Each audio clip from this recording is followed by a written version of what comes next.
Selamat datang kembali di channel kami. Kali ini kita akan bahasin vampir Cina. Mungkin teman-teman yang lahir di tahun 80 90-an nggak asing dengan vampir Cina ini. Tontonan wajib di TV soalnya. Seingatku dulu di RCTI jam 1 hari Sabtu atau Minggu kalau nggak salah. Yang seusiaku jelas nggak asing pastinya. Jadi ya cukup sangat populer vampir Cina ini karena diangkat di perfilman. Ini kalau saya sendiri, hantu-hantu di film luar negeri yang paling saya takuti ya vampir Cina ini dibanding vampir Eropa. Kalau saya sendiri lihat si Dracula ya kurang begitu serem. Tapi kalau hantu dari Cina ini beneran takut saya. Entahlah, apalagi kalau melihat hantu labu yang dilubangi, bukannya malah takut tapi terkesan lucu. Apakah teman-teman sama? Hantu labu yang biasanya di perayaan Halloween itu loh. Kembali ke vampir Cina. Nama asli dari vampir Cina ini adalah Jiangxi, Guangxi kalau dalam bahasa Kanton. Bedanya dengan vampir di barat, vampir Cina ini kalau jalan loncat-loncat ya mirip pocong gitu. Kalau vampir Eropa kan terbang. Vampir ini menyerap energi orang hidup atau kekuatan hidup atau qi sebutannya. Di film-film memang juga menyerap darah, hampir sama dengan vampir barat. Lalu orang yang diserap ini akan juga menjadi vampir. Kalau vampir Eropa kan nggak kaku, bisa bergerak luwes layaknya orang hidup. Sedang vampir Cina tubuhnya kaku dengan lengan terlentang, dengan pakaian khas era zaman dinasti Qing di Cina. Nah, cerita hantu ini muncul di era dinasti Qing. Sejarah awal vampir Cina ini pertama kali ditulis di buku ini. Buku tersebut ditulis oleh Ji Xiaolan. Dia adalah sastrawan Cina pada zaman dinasti Qing. Jadi sudah ada sejak tahun 1636. Namun tersebar pada kisaran tahun 1789 sampai 1798. Nah, dalam buku itu disebutkan bahwa vampir Cina dikenal dengan nama Jiangxi yang diartikan sebagai mayat kaku. Di dalam buku tersebut dijelaskan penyebab adanya vampir Cina adalah permasalahan dalam hal transportasi pada masa itu. Loh, kok transportasi? Jadi gini maksudnya, dengan permasalahan transportasi itu, sulitnya para penduduk dalam membawa mayat ke pemakaman yang lokasinya jauh dari pemukiman. Karena banyaknya penduduk yang kesulitan dalam membawa mayat ke pemakaman yang lokasinya jauh. Sehingga banyak pendeta Tao yang menawarkan jasa ritual mengantarkan mayat.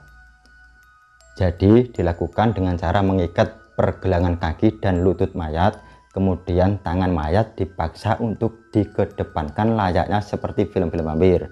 Lalu tongkat panjang diikat ke badan mayat dan pada bagian ujung tongkat belakang dan depan mayat akan dipikul oleh dua orang dengan tongkat panjang yang umumnya dari bambu. Nah, begitu mereka jalan, mayat yang mereka bawa akan terlihat seperti melompat-lompat. Kan itu otomatis tongkatnya melengkung toh. Jadi bisa dibayangin akan tampak melompat-lompat dari kejauhan. Kemudian di sepanjang jalan, rombongan pendeta Tao akan membunyikan lonceng dan berdoa. Ritual dalam membawa mayat ini hanya dilaksanakan pada malam hari. Ini bisa kita bayangin, kita jalan malam-malam tiba-tiba berpapasan dengan rombongan ini. Betapa menyeramkannya. Nah, semenjak tradisi inilah banyak beredar dan bermunculan hoax atau cerita rakyat tentang vampir Cina ini.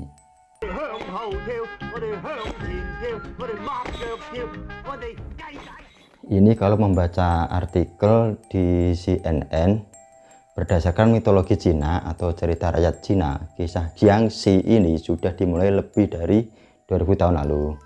Kala itu Cina masih belum bersatu dan kaisar pertama Cina, Qin Shi Huang, sibuk-sibuknya menaklukkan negara-negara di sekitar kerajaannya.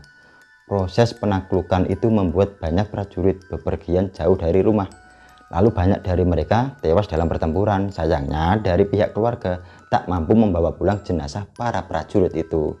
Nah, kemudian dipercayakan kepada pendeta Tao untuk melakukan ritual menghubungi tubuh dan jiwa orang yang telah meninggal supaya bisa kembali ke rumah. Para pendeta Tao akan menuliskan mantra serta nama dan tanggal lahir di wajah mayat, sehingga Jiangxi bisa kembali ke keluarganya. Kertas kuning ditulisi dengan tinta merah dari darah ayam. Namun apabila kertas mantra tersebut tercabut, Jiangxi bisa menjadi sangat berbahaya karena dapat membunuh makhluk hidup lainnya untuk menyerap ki manusia. Karena sudah menjadi mayat, otot-otot telah kaku atau rigor mortis yang jadinya loncat-loncat dalam perjalanan pulang. Ini kalau versi cerita rakyatnya. Monggo percaya yang mana.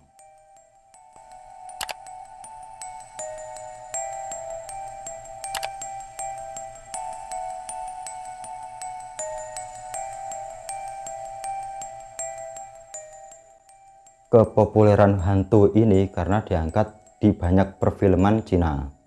Film-film tentang vampir menjadi hit pada tahun 80-90-an. Midnight Vampire pada 1936 diyakini sebagai film pertama yang menggambarkan Jiangxi melompat-lompat mengejar manusia. Lalu ada film ini pada 1980 merupakan film pertama Jiangxi yang dibungkus dengan komedi dan kungfu. Dan film Mr. Vampire yang dirilis 1985 menjadikan film vampir Cina booming.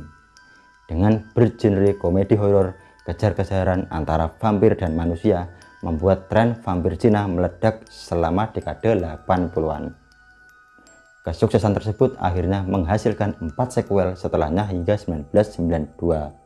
Dulu di waktu kecil kita, meskipun 5 seri film ini sering diputar terus, nggak ada bosannya. Aktor populernya Lam Ching-ying sebagai Master Vampir. Kita pasti nggak asing dengan sosok satu ini, meskipun mungkin kita banyak yang nggak tahu nama aslinya. Nah, mungkin sekian dulu untuk konten kali ini. Monggo ramaikan dan diskusikan di kolom komentar. Terus dukung channel ini agar semakin berkembang. Terima kasih yang sudah setia menonton hingga akhir. Dan sampai jumpa kembali.